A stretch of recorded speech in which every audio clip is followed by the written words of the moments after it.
Corte rápido. Faca. É Tramontina. Renata, a minha pergunta é o seguinte... Passa, mas olha só, é o Stuart Little do Paraguai.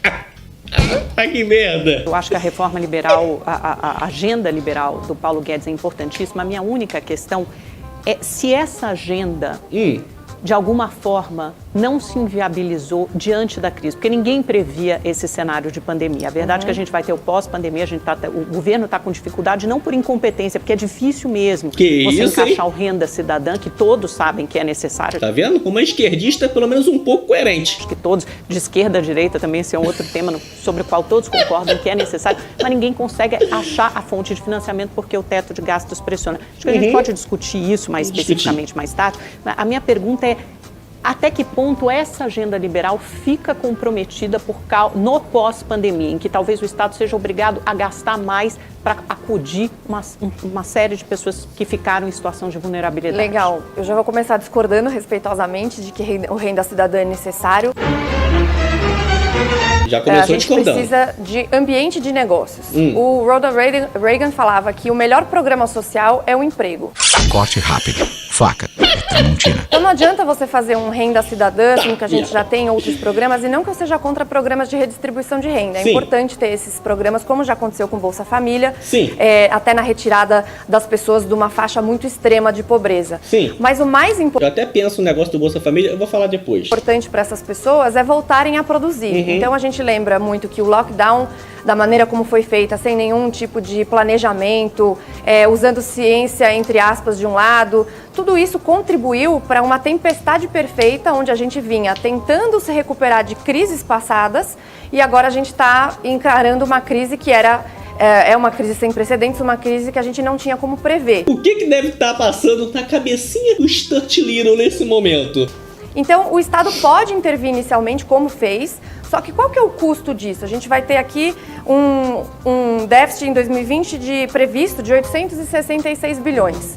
Uma dívida PIB vai chegar em 100% até o final do ano. Então, assim, como a gente vai continuar se endividando, vai continuar gastando, ainda mais com essa situação de juros baixos? Então, o Brasil tem um risco mais elevado do que os juros que ele paga. Tá difícil até do Tesouro conseguir fazer esse endividamento, distribuir esses títulos.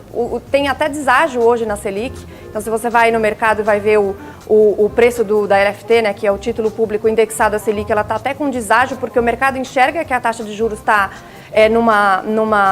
tá fora da realidade com o nosso risco brasileiro. Então, qual que é o melhor jeito da gente conseguir resolver essa situação e colocar as pessoas de volta para produzir, para gerar riqueza?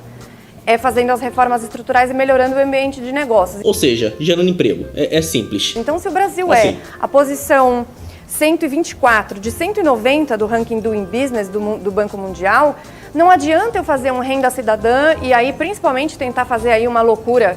Eu espero que eles desistam dessa loucura, que seria fazer a retirada dos precatórios.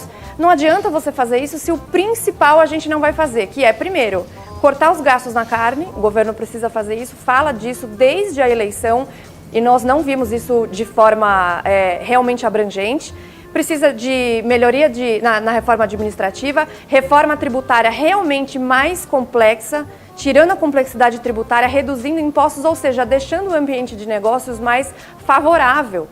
Hoje em dia a gente tem uma legislação trabalhista que não existe em lugar nenhum do mundo. Então você tem todos esses direitos e tudo só servem para deixar mais pessoas desempregadas. Se você for em locais desenvolvidos, por exemplo, você não tem nada parecido com o FGTS, com o INSS, com tudo isso. Exatamente! Eu nunca vi nenhum americano falar: ai meu Deus, eu tenho que trabalhar no Brasil. Olha só, a quantidade de imposto que eu vou pagar, coisa maravilhosa. Você tem facilidade de contratar, facilidade de demitir, Sim. Facilidade de forma geral. Verdade. Então quando a gente olha o ranking, a gente olha a situação que a gente está hoje em termos de gastos públicos, de dívida em relação a PIB e tudo isso, para mim a única solução é reformar estrutural. E aí, respondendo a sua pergunta em relação a como é que é essa agenda liberal dentro de uma pandemia, ela se faz ainda mais necessária nesse momento. Não dá pra gente deixar o ambiente de negócios piorado e achar que isso vai dar resultados diferentes. Depois disso, eu nem perguntava mais nada. Eu já ia embora pra casa. É impressionante, né? Como que o pessoal de esquerda adora programa social. É igual a Dilma com vergonha. Quando vê, já quer passar. Eles adoram esses programas sociais que deixam as pessoas dependentes. Você já reparou? Eles sempre falam o seguinte: como que a gente vai fazer pra poder manter esse auxílio? Como que a gente vai fazer pra poder manter esse programa social? Eles nunca falam como que a gente vai fazer pra poder gerar mais emprego? Como que a gente vai fazer pra essa pessoa deixar de ser escrava do governo? Você já reparou? Eles nunca falam isso. Esquerdista e programa social é tipo minha mãe e Carnê das Casas Bahia. Sempre quer fazer mais um. É uma coisa inacreditável. Corte rápido. Faca. É Tramontina.